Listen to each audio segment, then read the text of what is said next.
وزیر نافخوی ترکیه مصطفی چفتچی راگهاند کو وان ده چارچوبه آرمانجا خویا ترکیه به ترور دا زیدتری 2700 خال نگرن و پشکنین لسنانسری ترکیه باکور کردستان را کرنه.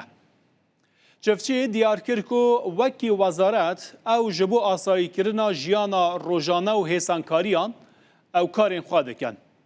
و چون هاتنا ولاتیان حسانتر دکن در ناورا باجاران و به تایبتی و پینگاوان دوی چارچوبه دا داویجن.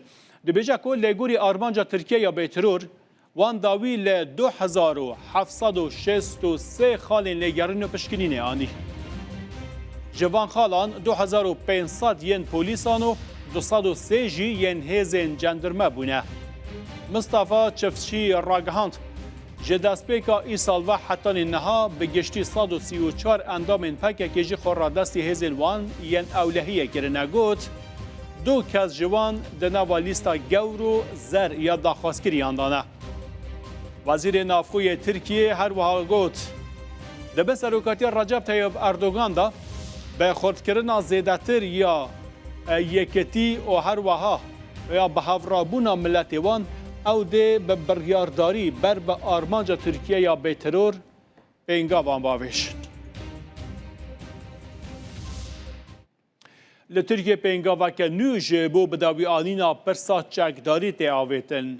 پارلمانتار آک پارتی محمد یاز هرگلین پروژه یاسایا به ناو ترکیه یا به ترور اشکرا کرنه. او یاسا که جه 17 خالان پیکته نقش رای که نویه جبو را دست کرده چکین پکه که هر وها و گراندنا گریلایان جبو ناوا جواکی و دیگل گرینگیدان به زمان کردی.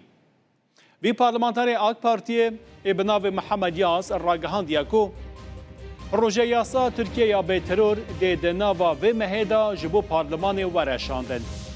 ده چاوره کرن کو او یاسا بریا ورزا پایزا ای سال وره پجراندن و بکووار جیب جی کرنش. او پروژه یاسا به گشتیج 17 خالان پیکته.